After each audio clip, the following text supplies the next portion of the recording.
I'm not sorry because of speaking my mind and being open about how I think and how things are. Everyone is entitled to their opinion. That is okay. But just because Tanzania, they have small problems, yeah, like any other country in the world, they are not excluded from other countries. America, where they are selling democracy to us, they have bigger and bigger problems that they cannot be handled by anyone else apart from them. Now, I know I disappoint you. I really know. But I cannot support Borniface Mwangi. I'm sorry. I cannot support an activist who is working with Western countries to overturn an African government. I need to repeat this.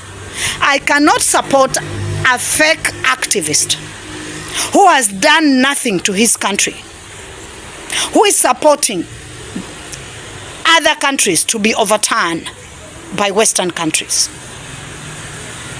Because, guys, I'm going to repeat it until it sinks in.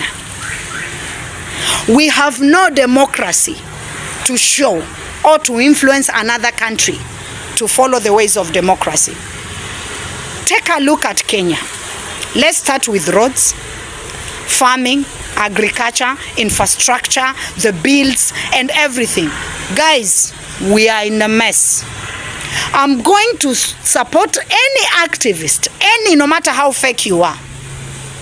But if you are willing to bring reforms in Kenya, Borniface Mwangi was the guy ambaye alichukua the best photos of 07 massacre. Did you see him petitioning and looking for the justice or amending the constitution, sealing the holes, which allows the politician to do that? He did not.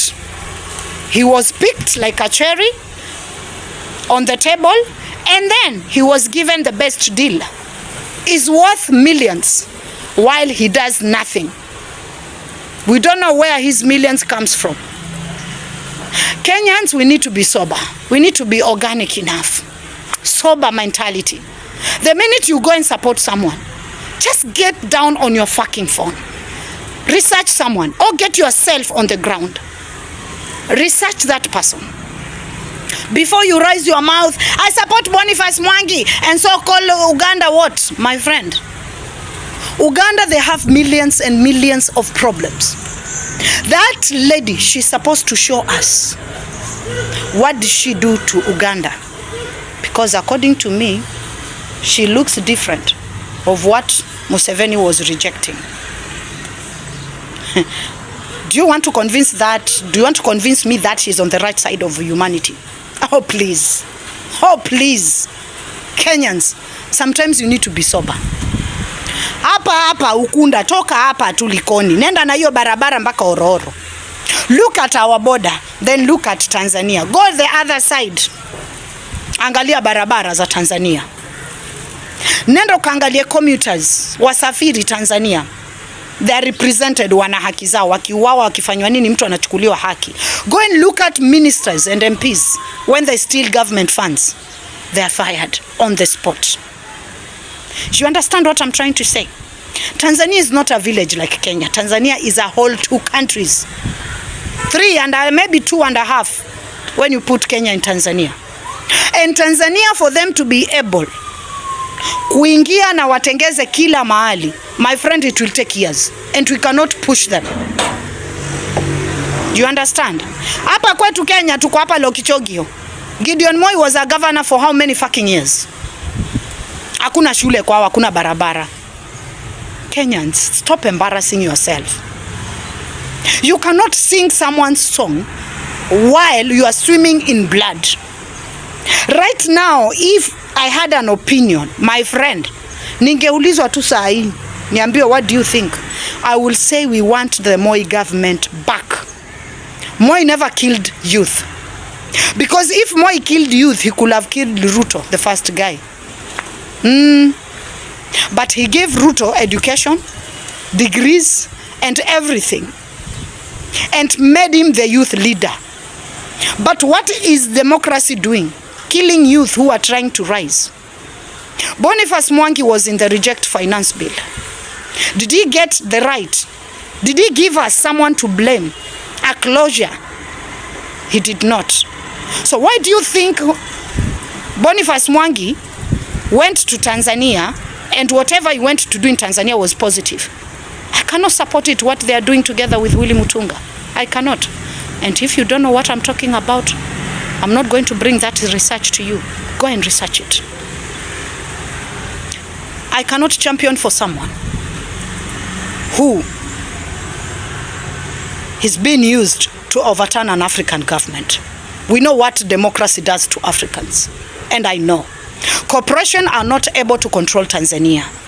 They are controlling us already in Kenya. And we are seeing the fruit of it.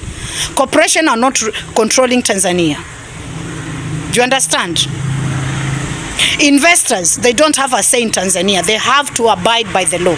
While in Kenya, investors has a say in Kenyan government. Right now in Kenya is only 30 years since democracy. And the mess we are in, my friend, it is a big mess. It is a mess which could have been made by Moi government in 100 years. But in 30 years, we are in a mess.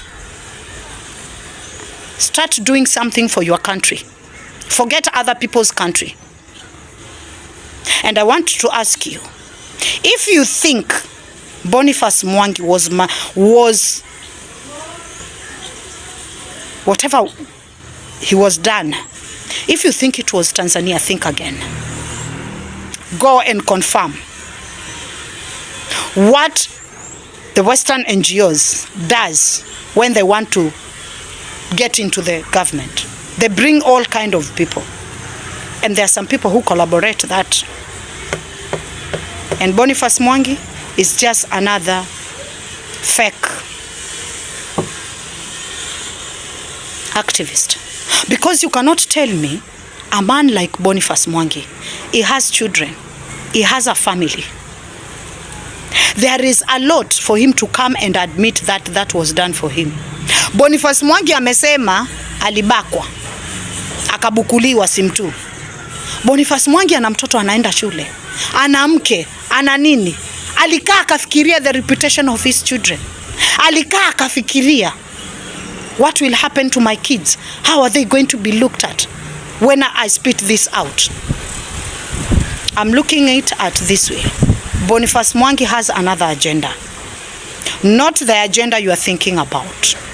He has another agenda. I'm just going to give you a hint. Do you know the agreement Samia Suluhu agreed with LGBTQ in Tanzania? Go and do your research. I was there last year but one. Did you see the reforms of LGBTQ in Tanzania? How they're supposed to go into governments, the NGO, how they're supposed to operate. She was very tough. Here in Kenya, we are letting the LGBTQ go into our school, manipulate our kids, because Kenyans, we have a price tag. We are angry for everything, and we don't know what we are swallowing and what we are supposed to spit out. So I salute Samia Suluhu. I'm a Kenyan, proud Kenyan, and Tanzania will never be my home. My home will always be Kenya. I'm a mix of Digo and Kamba. Two diversity blood from Kenya. And just because I'm talking about Tanzania, it does not mean I love them more than my Kenyans. But we need to do something in our country. We need to do something in our country. We have a mess in this country. Let's fix this country as activists and stop meddling in other people's business. Samia Suluhu, she has a right to rule her country. She has to decide on whatever she has, and she does not require anyone permission.